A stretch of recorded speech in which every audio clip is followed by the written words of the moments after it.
फेर्नै पर्छ जस्तो लाग्यो। सो फाइनली गाइस अब म चाहिँ स्कुल जाँदैछु होइन। स्कुल गएर पनि के गर्नु होमवर्कै लेखेको छैन भनौँ न, आधा त लेखेको छ, आधा आज होमवर्क पनि बुझ्ने छ। सो त्यही त स्कुल ड्रेसमा कस्तो लागिरहेको छ कमेन्ट गर्नु होला प्लिज। वाइड एङ्गल चलिरहेन होला, वाइड एङ्गल मैले युज पनि गरेको छैन अहिले। अब बस पनि आउँदैछ, ऊ त्यहाँनिर छ बस, जुम गरिदिउँ न। देख्यो अलिअलि भए पनि हेर्नु होला होइन, केही छैन। सो जुत्ता पनि त, सो मसँग टाई पनि थियो। टाई चाहिँ मेरो के हो भन्दाखेरि टाईको पनि कहानी अलग्गै छ।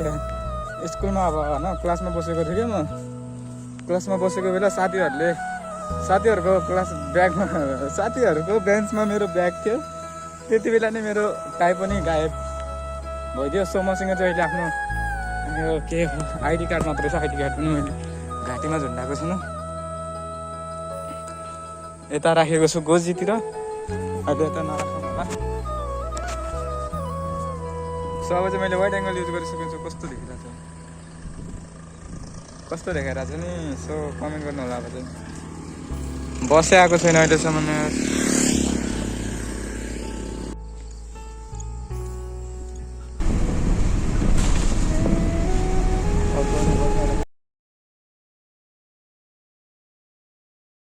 सो अब चाहिँ छुट्टी भइसकेको छ, 4 बजिसकेको छ। घडी पनि देखाइदियो त, खै टाइम हेर्ने घडी ल। सो अब खेतको बाटो जाँदै हामी चाहिँ यता होइन, अनि यता चाहिँ यो 25 घरको ब्याक साइडको हो यो। ऊ त्यो लाइट हेरेर हजुरहरू गेस गरिसक्नुहुन्छ। अनि उता चाहिँ ल यता पनि आफ्नो इन्ट्रोड्युस दिँदै त इङ्ग्लिसमा।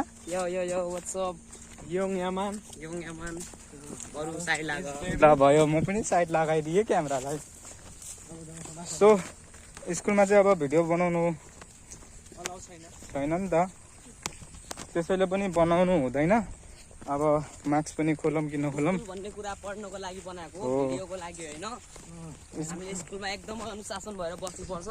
अनुशासन विद्यार्थीको गहना हो भन्न, अनुशासन विद्यार्थीको एकदमै महत्त्वपूर्ण गहना हो। ल धेरै ज्ञान मात्रै एउटा भयो, यो ज्ञान पछि छोराछोरीहरूलाई दिनु। सो यहाँ चाहिँ अब होइन उही गरे के जोस् राम्रो छ, एकदमै राम्रो, फार्मरहरूले एकदमै राम्रो। सो अब हजुरहरूलाई पिचमा पुगिसकेपछि देखाउनेछु।